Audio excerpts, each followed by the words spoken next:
Hello, I'm Ken Coles, Executive Director of Farming Smarter. Today I'm going to talk to you about how we evaluate herbicide trials. So this is a contract research trial. Our lead for that is Trevor Deering. So if you're interested in any contract work with Farming Smarter, you can contact Trevor. But basically I'm just helping him out today, evaluating some of the herbicide efficacy and sometimes tolerance. So I thought I would just explain to you how we go about doing that in the plot and how that data ends up helping companies register products that are suitable for your soil type and your environmental conditions, and that goes through the PMRA, that's of Health Canada, the registration body within our federal government. So companies, when they have a product that's new or they're reformulating it, they actually have to provide a certain amount of data that proves it's doing what it says it should, and there's also environmental testing. For us, all we're doing is looking at weeds. So in this trial, the product is evaluating volunteer canola. So in the front of our plots here, we would have seeded some canola to serve as our volunteer. And in the back half here, we have barley. So I'm going to be rating the front half for canola and the back half for barley. So when it comes to efficacy ratings, these are really just visual ratings. So you really have to train your eye and be able to do a visual rating on what your percent control is. So a lot of people don't know that when you look in the labels or the blue books, but that's where those numbers come from. So if you have a rating of suppression, so a weed is suppressed, that means it's 70% or better, upwards to 80%. Anything over 80% is considered control.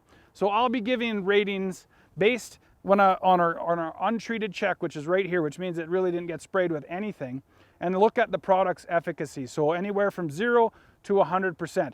Don't often give too many 100%, but a couple of tricks that we do is to always come back to this untreated check and then look at other treatments along the way. So if you're not cheating, you don't actually know what the treatments are, and in this case I don't. So it's going to be an objective rate, or a subjective rating I should say.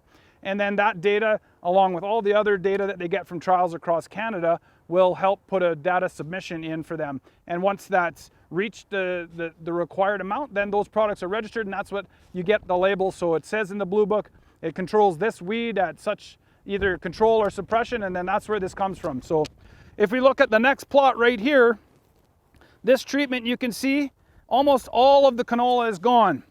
It's dead. You've got a few little ones here that have escaped. They may survive and they may not, but this is really, really good control. So for me, this is, without giving it too much thought, is probably a 95% rating.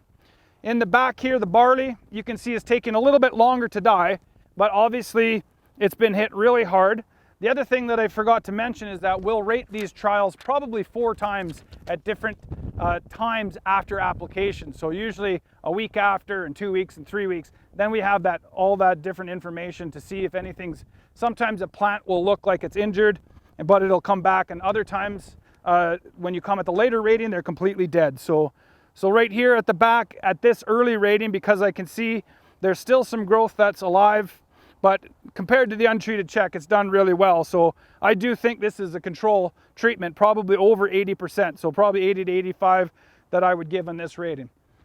Okay, so here I am just about to evaluate this plot where we're looking at controlling volunteer Roundup Ready canola, as well as volunteer barley in the back. This is a randomized complete block design with 4 replicates. So I'm going across the first rep right now. Right here you can see very little canola left, so it's done a good job of controlling the canola, and the barley is hurt.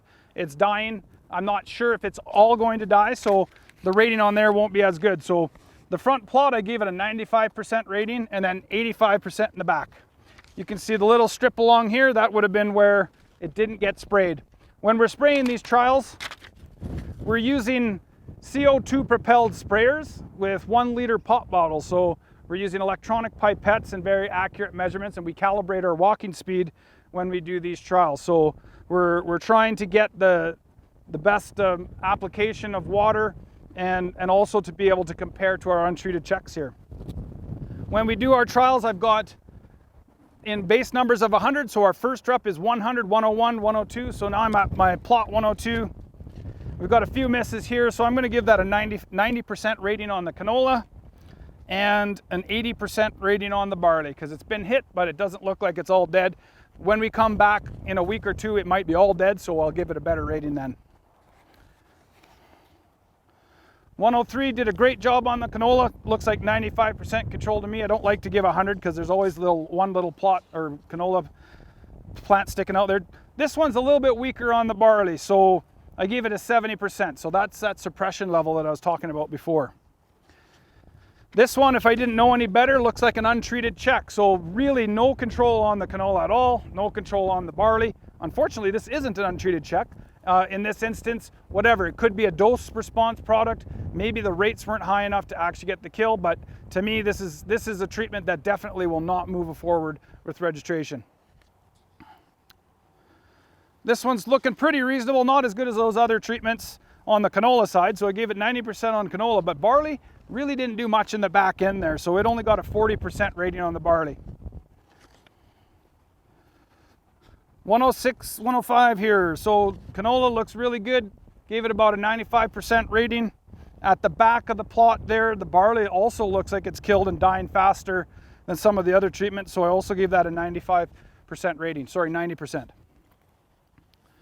One of the little tricks too that we learned from Dr. Bob Blackshaw too is we have to be careful at which direction we're looking at the trial. Sometimes whether you're wearing polarized lenses or not, but it really becomes really how you train the eye. And once you're good at this, you can just look at the plot and give it a good rating. And the consistency actually comes through. When we analyze the trial statistically, you'll be able to tell whether I'm rating consistently from rep to rep. And that's a bit of a check and balance on the person that's rating.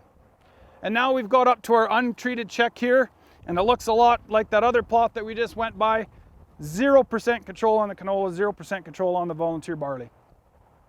So basically, that's the lowdown on how we'll do efficacy and tolerance ratings. The tolerance side of things, I can't do in this trial because you can see there's no crop in this trial. Some trials, if it's a pre-seed burn down trial, it will be empty and blank like this, and others will actually have a crop in there.